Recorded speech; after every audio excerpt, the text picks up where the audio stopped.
Di lereng perbukitan yang hijau, hidup seorang nenek tua renta bernama Mbah Suminem. Dulu ia dikenal sebagai dukun beranak yang disegani karena kebaikannya menolong tanpa imbalan. Ia membesarkan seorang anak laki-laki semata wayangnya bernama Sarto, seorang diri setelah suaminya tiada saat Sarto masih balita. Kini Mbah Suminem tinggal bersama Sarto dan menantunya Sri di rumah kecil hasil warisan suaminya. Namun sejak Sarto mulai sukses sebagai tengkulak hasil bumi, sikapnya berubah. Ia jarang pulang, dan kalaupun pulang, selalu bersikap dingin terhadap ibunya. Sri lebih buruk lagi, sering menghina dan menyumpahi sang mertua. Suatu pagi yang dingin dan berkabut, Mbah Suminem tak lagi ditemukan di rumahnya. Hanya sehelai selendang tua yang ia pakai setiap hari tergeletak di samping kandang kambing. Beberapa hari sebelum menghilang, Mbah Suminem sempat mendengar percakapan Sarto dan Sri yang menyakitkan. Kalau dia nggak ada, kita bisa jual rumah ini. Harga tanahnya semakin naik. Sudah waktunya dia pergi. Sri menjawab sinis, "Apa perlu aku yang buang dia ke hutan sekalian?" Di malam harinya, Sarto membangunkan ibunya dan berkata ingin mengajak ke tempat rekreasi alam di atas bukit. Mbah Suminem yang polos dan penuh harapan bisa berdua dengan anaknya, menuruti apa kemauan Sarto. Dengan selendang dan tongkat tuanya, ia mengikuti Sarto sampai ke dalam hutan. Tapi ternyata di sanalah ia ditinggalkan. Hari demi hari, Mbah Suminem hidup terlantar di hutan.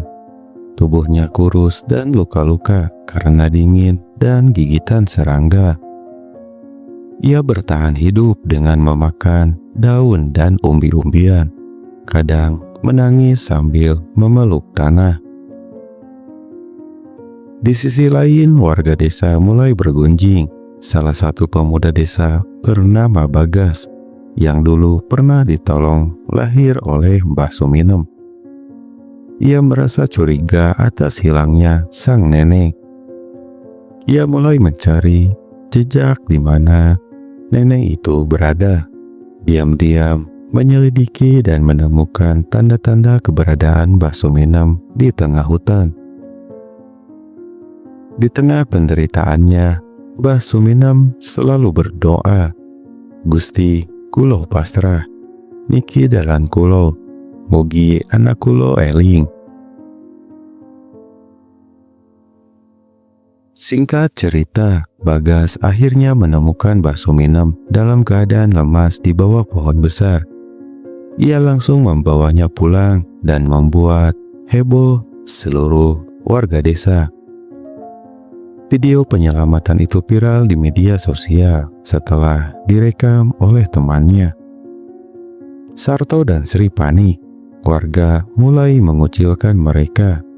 Kepala desa memanggil Sarto dan menginterogasinya. Sarto yang egois tetap membela diri, menyalahkan ibunya karena dianggap membebani. Namun, ketika Bagas menunjukkan video Mbah Suminem ketika di hutan, yang terus menyebut nama anaknya sambil menangis memeluk tongkat kayu, semua orang menangis, termasuk Sarto yang selama ini keras hati. Sarto datang ke rumah Bagas, tempat Mbah Suminem dirawat. Ia menangis dan sujud di kaki ibunya, memohon ampun. Namun, Mbah Suminem hanya berkata lirih, "Kulo wis ngapura le, nanging Gusti Allah sing duwe keputusan pungkasan." Beberapa hari setelah itu, Mbah Suminem meninggalkan dunia dalam damai. Pemakamannya dihadiri ratusan orang.